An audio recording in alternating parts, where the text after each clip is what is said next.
नमस्कार मंडळी, जय महाराष्ट्र. स्वागत आहे तुमचं आपल्या योजनाखोर या लोकप्रिय यूट्यूब चॅनलवरती. तर PM किसान योजनेचा अखेर जो 19 हप्ता आहे तो शेतकऱ्यांच्या बँक खात्यामध्ये जमा होणार आहे आणि या कार्यक्रमामधून वितरित केला जाणार आहे अशी घोषणा केंद्रीय कृषी मंत्री यांनी केलेली आहे. या संदर्भात सविस्तर माहितीचा व्हिडिओ आपण आणलेला आहे. तर आपल्या यूट्यूब चॅनलला तुम्ही सबस्क्राईब केलं नसेल तर सबस्क्राईब करा आणि बेल आयकॉनला ऑल प्रेस करायला विसरू नका. अशाच नवनवीन व्हिडिओचं नोटिफिकेशन अखेर हप्ता या कार्यक्रमातून वितरित केला जाणार आहे. या संदर्भात सविस्तर माहिती आपण या व्हिडिओच्या माध्यमातून जाणून घेण्याचा प्रयत्न करणार आहोत.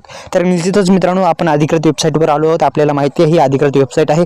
PM किसान योजनेच्या माध्यमातून राबवल्या जाणाऱ्या या योजनेची साठी ही योजना जी आहे ती केंद्र सरकारकडून राबवली जाते आणि या योजनेची अधिकृत वेबसाईट pm.gov.in आहे.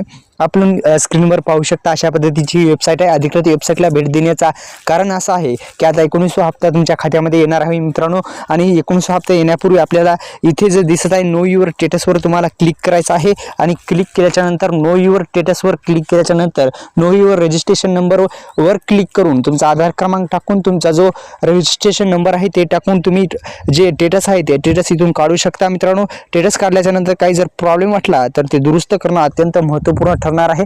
आणि हे दोन्ही तिन्ही प्रॉब्लेम जे मुख्य 3 प्रॉब्लेम असतात ते दुरुस्त करणं अत्यंत गरजेचं आहे. ते दोन्ही तिन्ही प्रॉब्लेम दुरुस्त करा.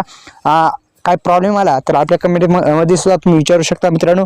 ही आधी अशी पद्धतीने ही अधिकृत वेबसाईट देण्यात आपण पाहू शकता कशा पद्धतीची ही वेबसाईट आहे. अधिकृत वेबसाईट देण्यात आलेली आहे मित्रांनो.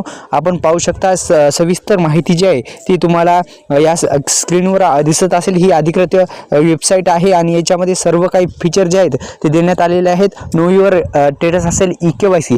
आता मित्रांनो, तुम्हाला जर EKYCचा प्रॉब्लेम आला तर EKYCचा प्रॉब्लेम कशा पद्धतीने दुरुस्त करायचा या संदर्भात सुद्धा आपण माहिती घेण्याचा प्रयत्न करणार आहोत. इथं वरती 2 नंबरला जो EKYC प्रक्रियाचा दिसत आहे ते EKYC पूर्ण करणं गरजेचं आहे. इथे जाऊन तुम्ही आधार क्रमांक टाकून OTP टाकून तुम्ही सविस्तर माहिती EKYC प्रक्रिया पूर्ण करू शकता.